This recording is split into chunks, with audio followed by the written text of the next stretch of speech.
Porque en relación al transporte y concretamente al transporte urbano, en la movilidad urbana, nosotros, que planteamos la necesidad de hacer una ley de movilidad urbana, tenemos muy claro que no podremos afrontar la reducción del vehículo privado en las ciudades, para tráficos pequeños, para tráficos en el núcleo urbano, si no afrontamos seriamente un nuevo modelo de diseño urbano de nuestras ciudades.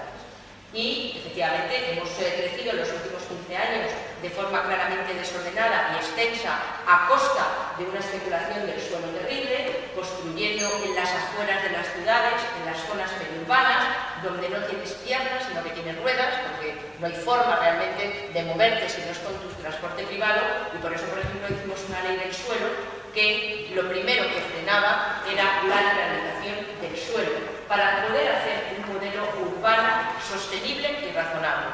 Y el otro día el presidente de vuestro partido y candidato a la presidencia del gobierno se le preguntó sobre esto y dijo: ¿qué van a hacer ustedes? Dijo: liberalizar suelo. Por lo tanto, no queremos lo mismo. Igual que tampoco queremos lo mismo cuando hemos puesto en marcha y hemos aprobado el Código Técnico de la Edificación, y lo hemos hecho, desde luego, con una gran controversia con vosotros, que decíais que implementar el Código Técnico de la Edificación para hacer edificios energéticamente más eficientes y responsables suponía un coste enorme para los promotores y constructores de viviendas y que encarecería muchísimo el precio de la vivienda, cosa que no ha pasado. Por lo tanto, estamos de acuerdo con algunos objetivos, pero no queremos lo mismo ni somos lo mismo. Por lo tanto, en relación al transporte urbano, una ley de movilidad sostenible, con el apoyo público y con el apoyo presupuestario del Estado para, con objetivos concretos, poder sustituir en las ciudades, en un marco temporal, con objetivos concretos de reducción, el vehículo privado de esas calles. La respuesta: transporte colectivo. Un transporte colectivo que tiene que ser eficiente, cómodo y no contaminante. En ciudades grandes como Madrid el metro es una alternativa, pero en la mayoría de las ciudades españolas el metro no es rentable. Hay una alternativa real al metro, que es el tranvía, es muy eficiente, eficaz, cómodo, rápido, seguro. Desde luego, autobuses urbanos, colectivos, que pueden ser muy rápidos y pueden ser una alternativa cuando quitamos estos vehículos privados de la circulación de nuestras calles. Pero que seamos muy conscientes, no es posible hacer una alternativa seria, un cambio de modelo radical al modo de transporte, si no va acompañado de un modelo de diseño de ciudades diferentes. Esta ciudad extensa se hace a costa del suelo y a costa de recursos naturales básicos, como por ejemplo el agua, el reciclaje de residuos, y además nos coloca de forma inmediata un número muy importante de vehículos privados en las ciudades que incrementan, desde luego, de forma considerable la emisión de CO2, la contaminación del aire, que empeora nuestra vida, y, por lo tanto, el modelo de ciudad tiene que ser repensado. La ley de movilidad, aparte de los acuerdos con los que se lleguen con empresas para la movilidad de transporte colectivo obligatorio para aquellas de más de 200 trabajadores, tiene que ser uno de los retos más importantes en los que el Estado, el Gobierno, sabe que no puede hacerlo si no es con el consenso y el asenso de los poderes locales, por lo tanto de los ayuntamientos. La creación de una red de ecociudades, al estilo de las que ya se están poniendo en marcha, por ejemplo en Estados Unidos, de ciudades responsables, sostenibles y responsables, es fundamental que comience a funcionar en el Estado. Cuatro planteos, porque antes lo que me dedicaba a explicar la insostenibilidad de lo que tenemos, y entonces ahora las alternativas. Las alternativas es, por un lado, pensamos que hay que moderar el transporte.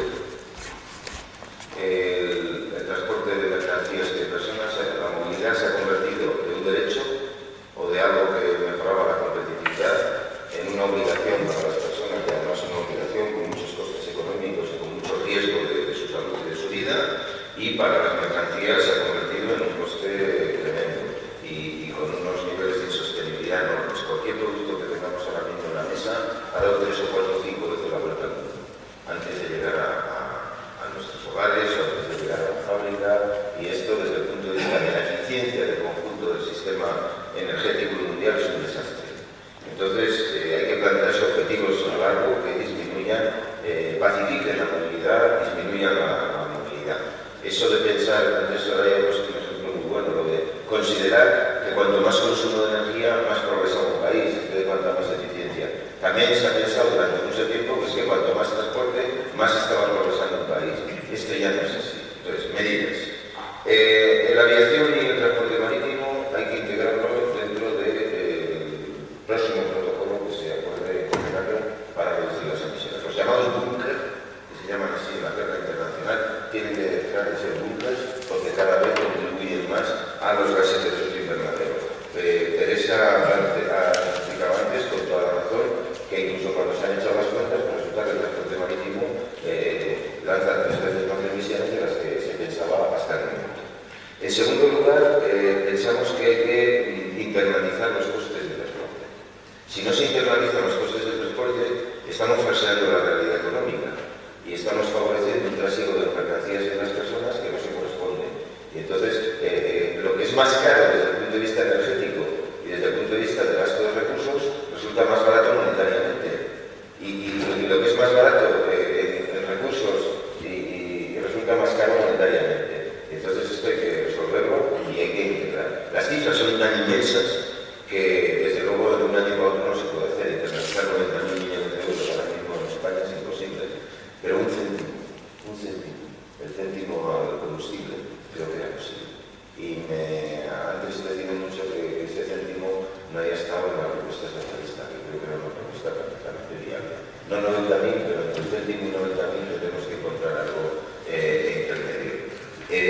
Hay que revisar el PEI, hay que revisarlo de fondo, pero el PEI, porque tal como está, pues el discurso va por un lado, pero lo que hay que hacer con el transporte y la realidad va por otro, y hay que ser coherente.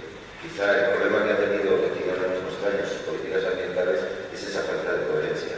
Hay un Ministerio de Medio Ambiente que hace cosas extraordinarias, que yo creo que ha puesto por primera vez el medio ambiente en la buena dirección. Pero claro, todo lo que hace el Ministerio de Medio Ambiente viene de los otros ministerios y luego de esta. Y esta falta de coherencia se tiene que terminar. Por eso también hemos planteado una vicepresidencia del gobierno que asegure la coherencia entre las distintas políticas. Así como una vicepresidencia económica que asegure la coherencia entre las políticas económicas, que me parece bien, eso es imprescindible. Cada ministerio no puede por su cuenta. En este caso también una vicepresidencia sería muy adecuada. Y la revisión del PEI para que se acomode a los objetivos de cumplimiento del protocolo de Kioto. Porque empezaba el protocolo de Kioto el 1 de enero y estamos aquí. Y tenemos que bajar aquí en 4 años. Y si no hay coherencia en las políticas, esto será imposible. O sea que eso, y por coherencia es que nosotros decimos que contiene esa ley. Y esa ley necesita 4 cosas. Primera, muy sencilla, que es el cambio del número del ministerio, que se debe llamar de fomento, que se llame movilidad. La segunda es mucho más importante y menos sencilla. Y es que el 50% de las inversiones, el gasto del ministerio, 50% sea a inversiones efectivas en infraestructura y el otro 50% sea a gestión. El grave problema que tenemos en nuestro país es el desconcierto en la gestión, la falta de gestión adecuada. Y creemos que la gestión requiere esfuerzo, requiere medios, requiere inversiones, requiere investigación. Medidas más sencillas, el bici, por ejemplo. Haber puesto una medida tan sencilla como la disponibilidad de tener una bici, que en un campus de una universidad sería buenísimo. El bici en Barcelona se puso y a los 8 meses tenía 100.000 personas que estaban apuntadas al bici. Eso era una medida de gestión, no era tanto económica, era de concepción de ciudad. Y por último, planteamos que tiene que haber obligatoriamente planes, tanto a nivel de comunidad autónoma como de área metropolitana, como de municipios, por un lado. Por otro lado, antes de hacer cualquier urbanización, antes de hacer un campus universitario, unos centros comerciales, cualquier lugar donde unos centros hospitalarios, donde vaya a haber necesidades de movilidad, hay que tener el plan correspondiente de la movilidad. Y también hay que tenerlo en las empresas. Solo el 14% de los trabajadores se desplazan a su trabajo en transporte público. Solo el 14%. Y de ese 14%, solo 9% en transporte público de titularidad pública. O sea que esa es la realidad de nuestro país. Y por lo tanto, esa ley tendría que cambiar la realidad a fondo. Nosotros la ley la tenemos, ya la hemos puesto en el Congreso de los Diputados y creemos que es una muy buena base para la futura ley.